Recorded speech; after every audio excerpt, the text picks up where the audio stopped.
In this video, I'm going to be looking at what the film plane indicator does in your camera. Join me. Roll titles.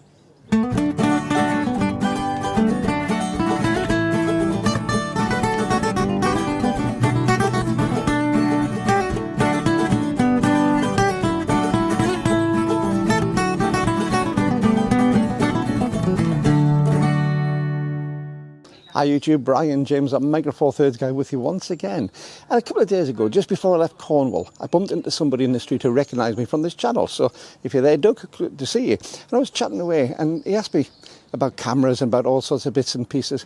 And he said, what I don't understand is, he said, I don't understand what the watermark line is on my camera. Watermark line? So what watermark line? He said the little circle with the line through. Little circle with a line through. So let's see a camera. So I got my camera, I got my GX8 out, and he said there, and he pointed to it on the top. And it's a little line with a circle through. And I said, that's a film plane indicator. And he said, well, my camera doesn't have film. I said, no, it's nothing to do with that. I said, it's a film plane indicator. It shows you where the film plane would be in there. When you had days of filming cameras, it would show you exactly where the film was in relation to the body of the camera. Now, of course, we use sensors, so I suppose it could be called a sensor line indicator. But basically, it shows you where your sensor or where your film is. And you say, well, what's the use of that? So have a look at my GX8. Let's have a look at the lens on here. If we knew that our minimum focusing distance was, say, 6 inches on this, well, that's great.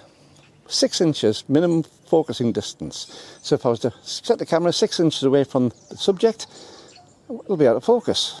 Why? Well, the problem is, which part of it do you measure from? Do you measure from the front lens, halfway down the lens, the back of the lens, the body of the camera?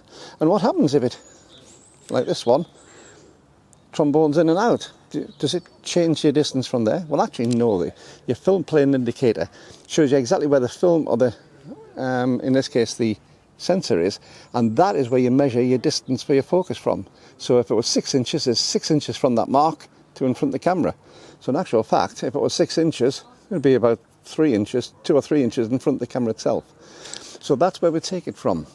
So where does this come from? Well, obviously in the old days of cameras where you didn't necessarily have the ability to focus lenses so well, you would use measuring tape. You'd actually use a measuring tape to work out your distance for your focus, and you manually set your focus on that if you didn't have some plane to do it. And so long as you knew where the film was, you knew where it was. It doesn't matter about your focal length of your lens. It's always to that little point there. So if you see that little circle with a line through it, and this will be on all cameras, you'll find that almost all cameras will have this film plane indicator. If you see that, then you know that you can guarantee your focus will be correct to that point, and your focusing distance is the distance from there to your subject. That's simple. So I hope you've enjoyed this video. These wonderful people have helped sponsor this video to keep it going. They're my Patreon patrons, and if you'd like to leave me a cup of coffee or a super thanks, there's a button below, or there's a little link in the description. And don't forget to leave a comment and a thumbs up, because it really does help. So until the next video, have a look out for the focal plane or the shutter plane indicator on your camera, and go up and find out what your focal distances are. See you next time. Bye bye.